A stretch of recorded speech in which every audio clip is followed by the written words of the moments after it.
Can I borrow your pen? Could I borrow your pen? May I borrow your pen? Do you mind if I borrow your pen? So இந்த நாலுக்குமே நமக்கு எப்பயுமே confuse ஆகிட்டே தான் இருக்கும். So இது என்ன, எங்கே எது கேன் யூஸ் பண்ணணும், எங்கே குட் யூஸ் பண்ணணும், எங்கே மே யூஸ் பண்ணலாம், எப்போ டூ யூ மைண்ட் யூஸ் பண்ணலாங்கிறத இன்னைக்கு கிளாஸில் பார்க்க போகிறோம். சரிங்களா? ஓகே. ஸோ இன்னைக்கு கிளாஸில் பார்த்தோம்னா சொன்ன மாதிரி can could may do you mind தனியாக பார்க்கலாம். ஸோ கேன் குட் மே இப்போ என்னன்னு பார்க்கலாம். ஸோ ஜென்ரலாக கேன் குட் மே எதுக்கு யூஸ் பண்ணுறோம் அப்படின்னா ஒரு பெர்மிஷன் கேட்கறதுக்காக யூஸ் பண்ணுறோம். Like may I come in, can I use your pen, could I drink water, இந்த மாதிரி ஒரு பெர்மிஷன் கேட்கறதுக்காக தான் நம்ம எப்பயுமே கேன் குட் மே யூஸ் பண்ணுறோம். ஸோ யூஸ் பண்ணுறப்ப இந்த கேனுக்கும் குட்டுக்கும் மேக்கும் என்ன டிஃப்ரென்ஸ்ன்னு பார்த்தீங்கன்னா எந்த இடத்துல யூஸ் பண்ணணும் அப்படிங்கிறது தான் டிஃப்ரென்ஸ். இப்போது எக்ஸாம்பிளுக்கு கேன் பார்த்தீங்கன்னா இது வந்து இன்ஃபார்மலாக தான் யூஸ் பண்ணுவோம். முதல்ல இன்ஃபார்மல்னா என்ன, செமி ஃபார்மல்னா என்ன, ஃபார்மல்னா என்னன்னு தெரிஞ்சுப்போம். இன்ஃபார்மல்ங்கிறது உங்கள் ஃப்ரெண்ட்ஸ்குள்ளே, உங்கள் ஃபேமிலிக்குள்ளே. செமி ஃபார்மல்னு பார்த்தீங்கன்னா ஒரு கடைக்கு போகிறீங்க, ஒரு ஷாப்பில் ஒரு சேல்ஸ் கீப்பர் இருக்காங்க, இல்லை உங்கள் ஃபேமிலியிலே பெரியவங்க இருக்காங்க, அந்த மாதிரி இருக்கவங்க வந்து செமி ஃபார்மல். செமி ஃபார்மல்னு என்ன, ஃபார்மலும் இல்லை இன்ஃபார்மலும் கிடையாது. லைக் அவங்களுக்கு மரியாதை வேணும், ஆனால் ரொம்ப மரியாதை தேவையில்லை, பட் மரியாதை கொடுக்கணும் அந்த மாதிரி. அதுவே ஃபார்மல்னு பார்த்தீங்கன்னா கண்டிப்பாக அவங்களுக்கு ரொம்ப மரியாதை கொடுத்தே ஆகணும். உங்கள் பிஸ்னஸில், உங்கள் ப்ரொஃபஷனில் உங்கள் பாஸாக இருக்கலாம், இல்லை ஒரு ஹை கிளாஸ் ரெஸ்டாரண்ட்டில் போனீங்கன்னா அங்கே மேனேஜராக இருக்கலாம், இந்த மாதிரி ஆளுங்களுக்கு ஃபார்மலில் வருவாங்க. ஓகேங்களா? ஸோ இன்ஃபார்மல்னா, செமி ஃபார்மல்னா, ஃபார்மல்னா என்னன்னு பார்த்துட்டோம். ஸோ இந்த இன்ஃபார்மல் அப்போ கேன் யூஸ் பண்ணணும், செமி ஃபார்மலுக்கு குட் யூஸ் பண்ணலாம், ஃபார்மல்னா மே யூஸ் பண்ணணும். ஸோ நீங்கள் ஃபர்ஸ்ட் என்ன பண்ணணும், இது இன்ஃபார்மலா, செமி ஃபார்மலா, ஃபார்மலான டிசைட் பண்ணிக்கோங்க. அந்த பிளேஸை அங்கே நீங்கள் எது யூஸ் பண்ணுவோம்னு நீங்கள் யூஸ் பண்ணிக்கணும். ஓகேங்களா? எக்ஸாம்பிள் பார்த்தீங்கன்னா இப்போ can I have some apple juice அப்படின்னு கேட்குறோன்னா இது வந்து கேன்ங்கிறப்போ நம்ம வந்து கேன் கேட்குறப்ப என்ன மீனிங் வரும்னா அவங்க வந்து எஸ் ஆர் நோ சொல்லணுங்கிற அவசியம் இல்லை, சும்மா ஒரு ஃபார்மாலிட்டி கேட்குறோம், ரொம்ப அர்ஜென்ட்டாக கேட்குறோம் அப்படிங்கிற மாதிரி. எக்ஸாம்பிளுக்கு எக்ஸாம் எழுதிட்டு இருக்கோம், திடீர்னு நம்ம பெண்ணில் இங்கு தீர்ந்து போச்சு, இல்லை பென் தீர்ந்து போச்சுன்னா ஃப்ரெண்டுக்கிட்ட எக்ஸ்ட்ரா பென் இருக்குன்னு தெரியும். ஸோ ஃப்ரெண்டு தானே சொன்னால் நம்ம ஈஸியாக எடுத்துக்கலாம். Can I borrow your pen அப்படின்னு சொல்லிட்டு டக்குன்னு எடுத்துக்கலாம். ஸோ அவங்க எஸ் ஆர் நோ சொல்கிறாங்க, நம்ம வெயிட் பண்ண போகிறது கிடையாது, ப்ளஸ் நமக்கு அர்ஜென்ட், அதனால் ஃபார்மாலிட்டிக்காக கேட்டுட்டு எடுத்துக்கிறோம். ஸோ அங்கே கேன் யூஸ் பண்ணுவோம். ஓகேங்களா? ஸோ இப்போ இந்த கேன் அண்ட் குட் எங்கே யூஸ் பண்ணலான்னு பார்த்தீங்கன்னா எல்லாத்துக்குமே யூஸ் பண்ணலாம். I, you, we, he, she, it, they எல்லாத்துக்குமே யூஸ் பண்ணலாம். ஆனால் இந்த மே மட்டும் எப்பயுமே ஐக்கும் வீக்கும் மட்டும்தான் யூஸ் பண்ணணும். ஓகேங்களா? இதை ஞாபகம் வச்சுக்கோங்க. ஐக்கும் வீக்கும் மட்டும்தான் மே யூஸ் பண்ணணும். கேன் கூட எதுக்கு வேணா யூஸ் பண்ணலாம். Okay okay. ஸோ இப்போ can I have some apple juice, இது வந்து நம்ம ஒரு இடத்துல கேட்குறோம். ஓகே, இது வந்து இன்ஃபார்மல்னு வச்சுக்கோங்களேன். இன்ஃபார்மல்ங்கிறப்போ வீட்டில் கேட்குறோம், ஃப்ரெண்ட்ஸ் கிட்ட கேட்குறோம். அப்படிங்கிறப்ப இதுக்கு ஆன்சர் என்னவா வரணும் அப்படின்னா இப்போ நம்ம கேட்கறத பற்றி மட்டும் பார்க்க போகிறது கிடையாது, இதுக்கு ஆன்சரும் பார்க்க போகிறோம். ஓகேங்களா? ஸோ இப்போ can I have some apple juice நீங்கள் யார்கிட்ட கேட்பீங்க, உங்கள் ஃப்ரெண்ட்ஸ் கிட்ட, ஃபேமிலி கிட்ட கேட்பீங்க. இதுவே உங்கள் ஃப்ரெண்டோட உங்கள் ஃபேமிலி மெம்பரோ உங்ககிட்ட can I have some apple ஜூஸ்ன்னு கேட்டாங்கன்னா நீங்கள் என்ன பதில் சொல்லலான்னு பார்த்தீங்கன்னா எஸ்னா sure sure here you go, like இதுதான் ஆப்பிள் ஜூஸ்னா இந்த குடிச்சுக்கோ அப்படின்னு கொடுக்கலாம். Sure here you go. இதுவே நோ அப்படின்னா sorry we are all out, தீந்து போச்சு, சாரி. ஓகே, மோஸ்ட்லி ஷாப்ஸில் சொல்லுவாங்க, நீங்கள் போயிருந்தீங்கன்னா தெரிஞ்சிருக்கும், லைக் ஏதோ ஒன்று கேட்குறீங்க அது அவுட் ஆஃப் ஸ்டாக்னா வி ஆர் ஆல் அவுட் அப்படின்னு சொல்லுவாங்க. ஓகேங்களா? அதுவே இப்போ could I have some apple ஜூஸ்ன்னு கேட்குறோன்னா குட் ஐ ஹாவ் சம்ங்கிறப்போ செமி ஃபார்மல், பெரியவங்க கிட்ட இல்லை ஏதோ ஒரு ஷாப் கீப்பர் கிட்ட அந்த மாதிரி கேட்குறது இல்லைங்களா? அப்போ அதுக்கு உங்ககிட்ட யாராவது கேட்குறாங்க, குட்டைன்னு கேட்குறாங்க, லைக் சின்ன பசங்க யாராவது உங்கள்கிட்ட கேட்குறாங்கன்னா நீங்கள் என்ன மாதிரி ரிப்ளை பண்ணலாம் அப்படின்னா எஸ் அஃப்கோர்ஸ். கொடுக்குறதா இருந்தால் எஸ் அஃப்கோர்ஸ், இல்லைன்னா I am sorry we are all out. இது ரெண்டுலேயுமே டிஃப்ரென்ஸ் பாருங்க. அந்த மரியாதையோட லெவல் கொஞ்சம் கூடியிருக்கும். ஜஸ்ட் சாரி சொல்றதுக்கும் ஐ ஆம் சாரிக்குமே வித்தியாசம் இருக்கு, இது உங்களுக்கு தெரியும்னு நினைக்கிறேன். அதுவே மே யூஸ் பண்ணீங்கன்னா மே ஐ ஹாவ் சம் ஆப்பிள் ஜூஸ்ன்னு கேட்டீங்கன்னா இது வந்து ரொம்ப பொலைட்டா ஃபார்மல், ரொம்ப ஃபார்மலா கேட்குற கொஸ்டின் இது மே. ஓகேங்களா? ஸோ இந்த may I have some apple juice உங்ககிட்ட யாராவது கேட்குறாங்கன்னா நீங்க எப்படி ரெஸ்பாண்ட் பண்ணலாம்னா எஸ்னா சர்டன்லி, சர்டன்லி, கண்டிப்பா.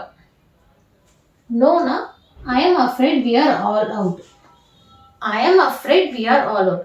அஃப்ரைட்னா நம்மளுக்கு பயம்னு சொல்லி நம்ம படிச்சிருப்போம். இப்போ எனக்கு பயமா இருக்கு அப்படிங்கிற மீனிங் கிடையாது. தீந்துடுச்சுங்கிறத நான் வந்து அப்படியே டைரக்டா சொல்லிடாம மூஞ்சில் அடிச்ச மாதிரி சொல்லாதவன் ஐயோ இப்படி தீந்து போச்சே எனக்கு உங்களுக்கு என்னால் கொடுக்க முடியலையே அப்படிங்கிற அந்த வருத்தத்தை தெரிவிக்கிறதுக்கு afraid. So I am afraid I can't help, I am afraid we are all out. So எல்லாத்துக்குமே வந்து என்னால் முடியலங்கிறதுக்கு நான் வருத்தப்படுறேன், ரொம்ப வருத்தமாக நான் சொல்கிறேன் அப்படிங்கிறதுக்கு அஃப்ரேட் யூஸ் பண்ணணும். ஆனால் ஜென்ரலாக அஃப்ரேடுங்கிற வார்த்தைக்கு பார்த்தீங்கன்னா பயம் தான். ஓகேங்களா? ஓகே, ஸோ இன்னொரு டைம் சொல்லுங்க கூட, can I have some apple juice. இதுக்கு எஸ்னா ஷுர் ஹியர் யூ கோ, நோனா sorry we are all out. could I have some apple juice.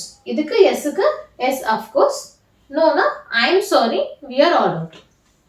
May I have some apple juice. இதுக்கு சர்டைன்லி எஸ்னா, நோனா I am afraid we are all out. ஓகேங்களா? So இதுவுமே நம்ம can could may use பண்ணுறதுமே அந்தந்த எந்த லெவல் பீப்புள் கிட்டங்கிறத பொறுத்து உங்களுக்கு நீங்கள் சொன்ன மாதிரி. சரிங்களா? ஓகே, ஸோ இப்போ ஜஸ்ட் சொன்ன மாதிரி கேன்ங்கிறது வெரி அர்ஜென்ட். அவங்க வந்து எஸ் ஆர் நோன்னு சொல்லணும்னு அவசியமே இல்லை. நம்ம வந்துட்டு ஜஸ்ட் ஃபார்மாலிட்டி கேட்குறோம். ஓகே, ஸோ இது நீங்கள் பார்க்குறப்ப நீங்கள் வந்து உங்கள் ஃப்ரெண்டு கிட்ட பென் பாரோ பண்ணுறதுக்கு, லைக் பென் எடுத்துக்கிட்டுமான்னு கேட்குறது ஞாபகம் வச்சுக்கோங்க. ஸோ உங்களுக்கு ஈஸியாக புரியும். ஓகே, ஸோ கேன்ங்கிறப்ப very urgent, just a formality. ரொம்ப அர்ஜென்ட்டாக நம்மளுக்கு உடனே வேணும், சும்மா அவங்க எஸ் ஆர் நோ சொல்லவே தர, சும்மா ஒரு ஃபார்மாலிட்டி கேட்டு எடுத்துக்கிறோம். ஓகே, அதுவே குட்னா அவங்க எஸ் ஆர் நோ சொல்றதுக்கு நம்ம டைம் கொடுக்குறோம்னு அர்த்தம். லைக் அர்ஜென்ட் கிடையாது அண்ட் ஃபார்மாலிட்டி கிடையாது. நான் அந்த பென் எடுத்துக்கிட்டுமா அப்படின்னு நீங்கள் கேட்குறீங்க. உங்கள் க்ளோஸ் ஃப்ரெண்ட் இல்லாமல் நார்மலாக உங்கள் கிளாஸ்மேட்னு வச்சுக்கோங்க. ஸோ அவங்க வந்து எஸ் ஆர் நோவான்னு அவங்க சொல்லுவாங்க. ஸோ இது வந்து உங்களோட க்ளோஸ் ஃப்ரெண்ட், இது வந்து உங்கள் கிளாஸ்மேட். ஓகே, அதுவே மே ஐ பாரோ யுவர் பென் அப்படிங்கிறப்போ ரொம்ப பொலைட்டாக ரொம்ப ஃபார்மலாக கேட்கும். இது மேபி உங்களோட சீனியர்ஸாக இருக்கலாம், இல்லை உங்கள் டீச்சராக இருக்கலாம், இல்லை யாராக வேணா இருக்கலாம். ஓகே, புரிஞ்சிருக்கும்னு நினைக்கிறேன். ஸோ இதுவே இப்போ டூ யூ மைண்ட் எங்கே யூஸ் பண்ணணும், ப்ளஸ் கேன் குட் மே எங்கெங்கே யூஸ் பண்ணணும், எந்தெந்த இடத்துல அது வருங்கிறதையும் ஒரு சும்மா ஒரு ப்ரீஃப் மாதிரி பார்ப்போம். ஓகேங்களா? இப்போ வரைக்கும் உங்களுக்கு புரிஞ்சிருக்கும்னு நினைக்கிறேன். ஸோ அடுத்தது பார்த்தோம் அப்படின்னா, ஸோ இப்போ டூ யூ மைண்ட் பார்க்கறதுக்கு முன்னாடி கேன் ஐ குட் ஐ மே ஐ மூணையும் வச்சு நம்ம சும்மா ஒரு மேட்ச் த ஃபாலோயிங் மாதிரி பண்ணலாம். ஓகேங்களா? ஸோ இப்போ 4 பிளேசஸ் இருக்கு, லைக் 4 சிச்சுவேஷன். ஒன்று உங்கள் ப்ரொஃபஸர்கிட்ட பேசணும், ஒன்று கிளைண்ட் கிட்ட பேசணும், ஒன்று ஃப்ரெண்டு கிட்ட பேசணும், இன்னொன்று சேல்ஸ் மேனேஜர் கிட்ட பேசணும். ஓகேங்களா? ஸோ இப்போ யார்கிட்ட கேன் யூஸ் பண்ணுவோம், யார்கிட்ட குட் யூஸ் பண்ணுவோம், யார்கிட்ட மே யூஸ் பண்ணுவோங்கிறது தான் நம்மளோட ஓகே அசைன்மெண்ட் வச்சுக்கோங்களேன். இப்போ ப்ரொஃபஸர் கிட்ட என்ன கேட்போம், என்னோட ப்ராஜெக்ட் வந்து அடுத்த மாதம் சப்மிட் பண்ணட்டுமா அப்படின்னு கேட்போம். ஃப்ரெண்டு கிட்ட டோர் ஓப்பன் பண்ணுன்னு சொல்கிறோம். கிளைண்ட் கிட்ட நான் ஒரு கேப் ஹெல்ப் பிடிச்சி தரவா, ஹெல்ப் பண்ணுவான்னு கேட்குறோம். சேல்ஸ் பர்சன் கிட்ட உங்கள் மேனேஜர் கிட்ட பேசணும் அப்படின்னு சொல்கிறோம். ஓகேங்களா? ஸோ இப்போ ப்ரொஃபஸர் அப்படிங்கிறப்ப நான் வந்து ப்ராஜெக்ட் வந்து சப்மிட் பண்ணுறேன், 30th பண்ணட்டுமான்னு கேட்குறேன் அப்படின்னு கேட்கும்போது நம்மளோட சுச்சுவேஷன் என்னவா இருக்கும், அவங்க ஒரு டியூ டேட் கொடுத்துருந்துருப்பாங்க, நம்ம அன்னைக்கு மிஸ் பண்ணிட்டு நம்ம 30th பண்ணட்டுமான்னு பெர்மிஷன் கேட்குறோம். ஓகேங்களா? ஜென்ரலாக ப்ரொஃபஸருங்கும் போது நம்ம என்ன யூஸ் பண்ணணும், may I. Professor may I submit my project on 30th of this month please. ப்ளீஸ்ங்கிறது எப்பயுமே நம்ம கடைசியாக ஆட் பண்ணலாம், இல்லை முன்னாடி கூட ஆட் பண்ணலாம். லைக் கடைசியாக ஆட் பண்ணிங்கன்னா உங்களுக்கு வந்து அந்த பொலைட்னஸ் வந்து கடைசி வரைக்குமே இருக்கும். ஸோ கடைசியாக ப்ளீஸ் ஆட் பண்ணிக்கோங்க. Professor may I submit my paper on 30th of this month please. Okay, இந்த ப்ரொஃபஸர் கிட்ட நம்ம கேட்குறோம். உங்களுக்கு வந்து ப்ரொஃபஸர் ரொம்ப ஃப்ரெண்டு, ரொம்ப க்ளோஸ் அப்படிங்கிறப்ப நீங்கள் குட் கூட யூஸ் பண்ணிக்கலாம். பட் நம்மளே ஒரு தப்பு பண்ணியிருக்கோம், அப்போ வந்து நம்ம குட் யூஸ் பண்ணி நம்மளோட ஃப்ரெண்ட்ஷிப்பை காட்டுறதுக்கான டைம் இல்லைன்னு நினைக்கிறேன். ஸோ என்ன கேட்டிங்கன்னா மே யூஸ் பண்ணுறது பெஸ்ட். ஓகே ஓகே, அடுத்து ஃப்ரெண்டு கிட்ட நான் ஓப்பன் பண்ணட்டுமா. ஃப்ரெண்டுங்கிறப்போ இன்ஃபார்மல், நம்ம கேஷுவலாக கேட்கலாம். கரெக்டுங்களா? So can I open the door. Friend கிட்ட ப்ளீஸ் தான் தேவை கிடையாது, நம்ம சொன்னாலும் சொல்ல மாட்டோம். So can I open the door. Okay, next client இருக்காங்க. கிளைண்ட் கிட்ட help you get a cab, உங்களுக்கு கேப் பிடிச்சு தரவா அப்படிங்கிறதா help you get a cab. So client அப்படிங்கிறப்போ நீங்கள் ஒரு பிஸ்னஸில் இருக்கலாம், இல்லை ஒரு கம்பெனியில் ஒர்க் பண்ணிட்டு இருக்கா, உங்களோட கிளைண்ட் வந்திருக்காங்க. ஸோ அவங்க கிட்ட நீங்கள் என்ன யூஸ் பண்ணலாம், okay may I help you get a cab use பண்ணலாம், could I help you get a cab use பண்ணலாம். Based on the client, based on the relationship with the client. Okay okay, sales person கிட்ட உங்கள் manager கிட்ட நான் பேசணும் அப்படின்னு நீங்கள் சொல்கிறீங்க. ஸோ சேல்ஸ் பர்சன்கிறப்போ could I speak to the manager. Okay okay, so இதுவே கேன் யூ குட் யூ, அதாவது நம்ம ஞாபகம் இருக்குங்களா, மே வந்து நம்ம ஐக்கும் வீக்கும் மட்டும் தான் யூஸ் பண்ணுறோம். ஸோ இங்கே யூ வந்துருக்கிறதுனால இங்கே மே ஆப்ஷனே வரல. ஸோ ஞாபகம் வச்சுக்கோங்க, மேனாலே ஐ, மே ஐ இல்லைன்னா மேபி. லைக் நீங்க ஏதோ ஒரு கம்பெனிக்கு கஸ்டமர் சர்வீஸ்க்கு கால் பண்றீங்கன்னா மே ஐ ஹெல்ப் யூ அப்படிதான் கேட்பாங்க. கேனோ குட்டோ யூஸ் பண்ணி can I help you, good I help you கேட்க மாட்டாங்க, மே ஐ ஹெல்ப் யூன்னு தான் கேட்பாங்க. ஏதோ ஒரு ஹெல்ப் டெஸ்க் பண்ணினாலுமே மே ஐ ஹெல்ப் யூ தான் கேட்பாங்க. அப்போ வந்து அவங்க வந்து ரொம்ப பொலைட்டா ரொம்ப ஃபார்மலா அவங்க கேட்கறாங்க. Like that is what customer service. Okay, அவங்களுக்கு அப்படிதான் டீச் பண்ணுவாங்க. அதனால மேங்கிறது நம்ம எப்பயுமே ஐக்கு வீக்கு மட்டும் தான் யூஸ் பண்ண முடியும். அவங்களுக்கு அடுத்தவங்களுக்கு வந்து நீங்க வந்துட்டு பொலைட்டோ ஃபார்மலோ கொண்டு வர முடியாது, உங்களுக்கு நீங்க தான் கொண்டு வந்துக்க முடியும். ஓகே, ஸோ உங்க குழந்தைகிட்ட ரூம் கிளீன் பண்ணுன்னு சொல்றீங்க. ஆடியன்ஸ் கிட்ட லைக் நீங்க ஒரு கான்ஃபரன்ஸோ ஏதோ லெக்சரோ கொடுக்க போறீங்கன்னா ஆடியன்ஸ் வந்து மொபைல் சைலண்ட்ல போடுங்கன்னு சொல்றீங்க. சிஸ்டர் கிட்ட அம்மாக்கு அப்புறமா கூப்பிடுன்னு சொல்றீங்க. அட்மின் கிட்ட ஹெச்ஆர் டிபார்ட்மெண்ட் கனெக்ட் பண்றீங்களா ப்ளீஸ்ன்னு கேட்குறீங்க. Okay okay. ஸோ இப்போ கிட் உங்ககிட்ட இருக்கிறோம், எனக்கு நார்மலாக ஏதோ ஒரு கிட் குழந்தை ஏதோ ஒரு குழந்தையா இருக்கிறோம். ஸோ அவங்க வந்து உங்களுக்கு கேன் யூஸ் பண்ணுவீங்களா, குட் யூஸ் பண்ணுவீங்களா? ஓகே, ஸோ கிட்டுக்கு வந்து நம்ம கேன் தான் யூஸ் பண்ணுவோம், ஏன்னா இது informal. So can you clean your room, ரூமை கிளீன் பண்ணிக்கிறியா கொஞ்சம் அப்படின்னு நம்ம கேட்குறது. ஓகே, ரொம்ப கசகசன்னு போட்டு வச்சிருக்காங்கன்னா கொஞ்சம் ரூம் கிளீன் பண்ணுறியா அப்படின்னு கேட்குறது. அதுவே ஆடியன்ஸ் கிட்ட நீங்கள் ஒரு லெக்சர் கொடுக்க போறீங்க, உங்கள் மொபைலை சைலண்ட்ல போட முடியுமா ப்ளீஸ் அப்படின்னு கேட்கும்போது could you put your mobile on silent mode. Okay, அது உங்க சிஸ்டர் அக்காவோ தங்கச்சிக்கிட்டயோ அம்மாக்கு அப்புறமா ஃபோன் பண்ணு அப்படின்னு சொல்றீங்கன்னா informal can you call mom later. Okay, and admin டிபார்ட்மெண்ட்டுக்கு ஃபோன் பண்றீங்க, ஏதோ ஒரு கம்பெனியோட கஸ்டமர் சர்வீஸ் கால் சென்டர் அந்த மாதிரி கால் பண்றப்ப எனக்கு ஹெச்ஆர் டிபார்ட்மெண்ட் கனெக்ட் பண்ணுங்கன்னு சொல்றீங்க. இல்லை உங்க கம்பெனிலே அட்மின் கிட்ட இருந்து ஹெச்ஆர் கனெக்ட் பண்ணுங்கன்னு சொல்றப்போ good you connect me to the HR department please. Okay, please. இந்த ப்ளீஸ் வந்து உங்களுக்கு தெரியும், PLEASE, இந்த யூ வந்து YOU. Okay okay. ஸோ இப்போ கேன் குட் மே மூணுலேயே நீங்க தெளிவா இருப்பீங்கன்னு நினைக்கிறேன். அடுத்தது கடைசியாக நான் சொன்ன மாதிரி டூ யூ மைண்ட். ஸோ கேனை விட கொஞ்சம் ஃபார்மலானது குட், குட்டை விட கொஞ்சம் ஃபார்மலானது மே, மேவை விட ரொம்ப ஃபார்மலானது டூ யூ மைண்ட். இது எல்லா இடத்துலையுமே நம்ம யூஸ் பண்ண மாட்டோம், ரொம்ப சுப்பீரியரா இருக்கவங்களுக்கு நம்ம யூஸ் பண்ணலாம். அதாவது நம்ம வந்து எப்போ யூஸ் பண்ணோம்னா அடுத்தவங்க நம்ம கஷ்டப்படுத்தக்கூடாது, அடுத்தவங்க தொந்தரவு கொடுக்கக்கூடாது அப்படின்னு நினைக்கிற டைம்ல மட்டும்தான் நம்ம இதை யூஸ் பண்ணுவோம்.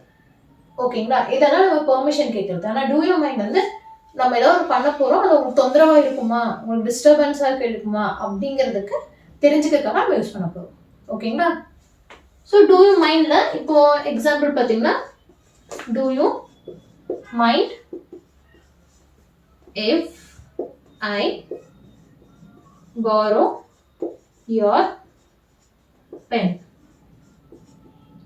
இதுல நல்லா கவனிச்சிங்கன்னா இஃப் ஒன்று ஆட் ஆயிருக்கு. ஸோ இங்கதான் இஃப் வரல, இங்க மட்டும் ஏன் இஃப் வருதுன்னு கேட்டீங்கன்னா லாஜிக்கலா யோசிங்க.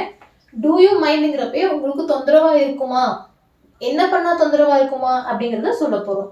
ஸோ இது பண்ணுனா உங்களுக்கு தொந்தரவா இருக்குமா, இஃப் ஐ டூ திஸ் உங்களுக்கு தொந்தரவு இருக்குமா அப்படிதான் கேட்குறோம். இங்க வந்து நம்மளுக்கு வேணும் போது டைரக்டா கேட்குறோம். ஆனால் இங்க வந்து நான் இதை பண்ண போறேன், நான் பண்ணலைன்னா உங்களுக்கு தொந்தரவா இருக்குமா. ஸோ இப்போ நான் இதை பண்ண போகும்போது உங்களுக்கு தொந்தரவா இருக்கு அப்படின்னா உங்களுக்கு தொந்தரவா இருக்கும், நான் அதை பண்ண மாட்டேன். உங்களுக்கு தொந்தரவு இல்லைன்னு சொன்னீங்கன்னா நான் பண்ணுவேன், அதுதான் பாயிண்ட். ஸோ தொந்தரவா இருக்குமா அப்படின்னு நீங்க கேட்குறீங்க அப்படிங்கிறது தான் if. Okay, so do you mind if I borrow your pen. ஸோ இதுக்கு ஆன்சர் எப்படி பண்ணணும் அப்படின்னு பார்த்தீங்கன்னா உங்களுக்கு நான் இப்போ உங்க பெண்ணை யூஸ் பண்றது உங்களுக்கு தொந்தரவா இருக்குமா அப்படின்னு கேட்டா இல்லடா யூஸ் பண்ணுங்க அப்படின்னு நம்ம சொல்லணும். இல்ல தொந்தரவு இருக்குன்னா ஆமா எனக்கு தொந்தரவா தான் இருக்கும் அப்படின்னு நம்ம சொல்லுவோம். கரெக்டுங்களா? ஸோ இல்ல அப்படிங்கிறத நம்ம பாசிட்டிவா சொல்றோம், இல்ல யூஸ் பண்ணிக்கோங்க. இதே ஆமான்னு சொன்னோம்னா ஆமா தொந்தரவா இருக்கு நீங்க யூஸ் பண்ணக்கூடாது அப்படிங்கிறோம். புரியுதுங்களா? ஸோ இது எல்லாத்துக்குமே எஸ்னா எஸ், நோனா நோ. ஆனா டூ யூ மைண்டுக்கு மட்டும் நோனா தான் பாசிட்டிவ் ரெஸ்பான்ஸ். ஏன்னா எனக்கு தொந்தரவு இல்லை அப்படின்னு சொல்லும்போது நீங்க அதை பண்ணலாம். இப்ப நான் வந்து இந்த ஜன்னல் திறந்துக்கிட்டுமா உங்களுக்கு தொந்தரவா இருக்குமா அப்படின்னு கேட்டீங்கன்னா இல்ல எனக்கு தொந்தரவானா இல்லை, நீங்க ஓப்பன் பண்ணிக்கோங்க. அப்போ அவங்க நோ தான் சொல்றாங்க, ஆனா அதுதான் பாசிட்டிவான ஆன்சர். இல்லைன்னா ஆமா எனக்கு தொந்தரவு தான் அப்படின்னு சொன்னாங்கன்னா நம்ம ஜன்னல் திறக்க மாட்டோம். அப்ப ஆமாங்கிறது நெகட்டிவ் ரெஸ்பான்ஸ். புரியுதுங்களா? புரிஞ்சிருக்கும்னு நினைக்கிறேன். இந்த டூ யூ மைண்டை மட்டும் நீங்க தமிழ்ல சொல்லி பாருங்க. ஸோ தமிழ்ல நம்ம தாய்மொழியில நம்ம கத்துக்கிறத எப்பயுமே ஹெல்ப் பண்ணும். நம்ம மொழியில நம்ம சொல்லி பாருங்க. ஸோ உங்களுக்கு தொந்தரவா இருக்குமா, இல்லை எனக்கு தொந்தரவாக இருக்காது அப்படின்னா நம்ம அதை செய்வோம். அதுதான் நோ சொன்னால் பாசிட்டிவ் ரெஸ்பான்ஸ், எஸ் சொன்னால் நெகட்டிவ் ரெஸ்பான்ஸ்.